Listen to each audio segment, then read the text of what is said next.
Hey, I'm Thomas Zurbuchen, the head of science at NASA, also known as Dr. Z. And I'm Stofan, also known as Dr. E. Welcome to another episode of EZScience. So Thomas, we're here at the Stephen F. Woodvar-Hazy Center in Chantilly, Virginia, at the tail of the Discovery Space Shuttle, because we're celebrating a very special anniversary.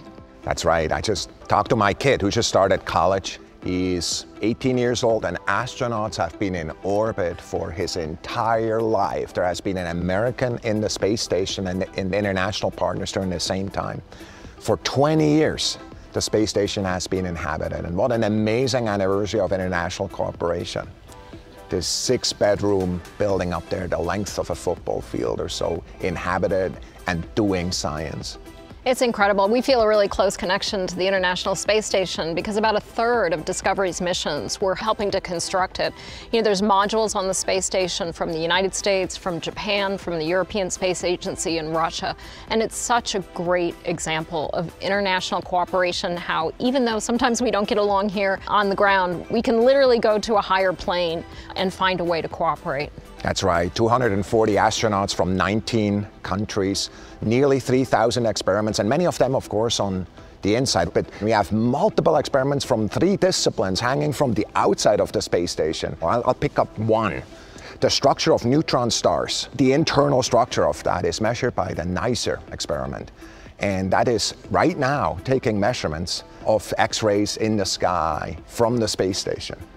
That's amazing. And you know, my favorite experiment actually has to do with human health. And I think a lot of people don't realize how much research has been done on the International Space Station around human health. You know, almost half of the Apollo astronauts either got an infection in space or got an infection soon after they returned. Because what we've discovered is that when you put humans in microgravity, their immune system doesn't function as well.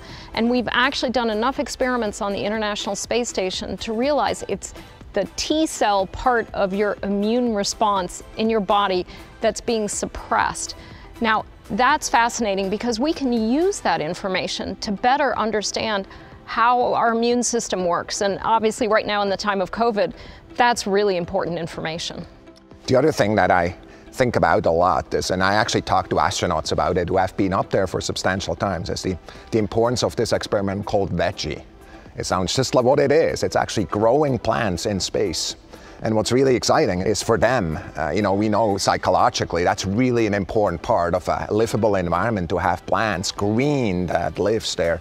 And frankly also that they can eat. And they love especially some of the very spicy plants that are out there. But a lot of research is being done with these plants to just really learn how, of course, as we prepare for longer duration travel, how we can use that kind of platform to grow food and to have that livable environment. Yeah, it was funny when I talked to Scott Kelly after he came back from his year in space. He talked about how much growing flowers in space, how much that meant to him in that long year that he was up on the International Space Station. Which reminds me of one of the most important things we use the ISS for that we haven't mentioned.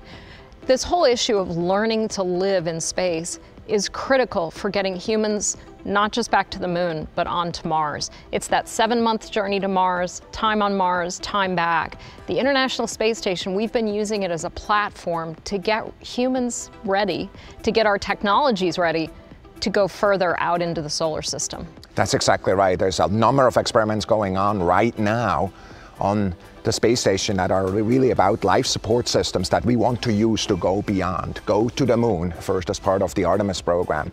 And of course, we have one eye on Mars already because, of course, robotically, we're on the way there with Perseverance, but with humans, we want to follow and go there also. And yet, the space station will forever be in the history of that because the technologies were really developed right there.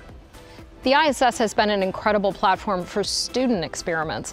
So every year at any given time up on the ISS, there are experiments going on that were sent up there by students, high school students, even elementary school students at one point, college students. It's an incredible platform to let students get that first understanding of how does science work? How do you design an experiment? How do you get a result and what do you do with it? That's exactly right. And for me, kind of when I think of the space station, I think of it as a victory of the human spirit and the coming together as the Earth as one, explore as one, both on the human side, but also the scientific side. So I just really want to congratulate the entire team that has been part of that, building it, but also during the entire 20 years, running this highly complex machine internationally. And I look forward to everything we're going to learn in the future as well.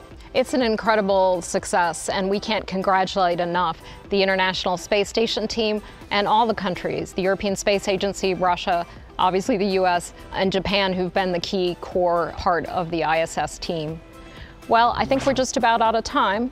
Thank you for joining us for another episode of EZScience.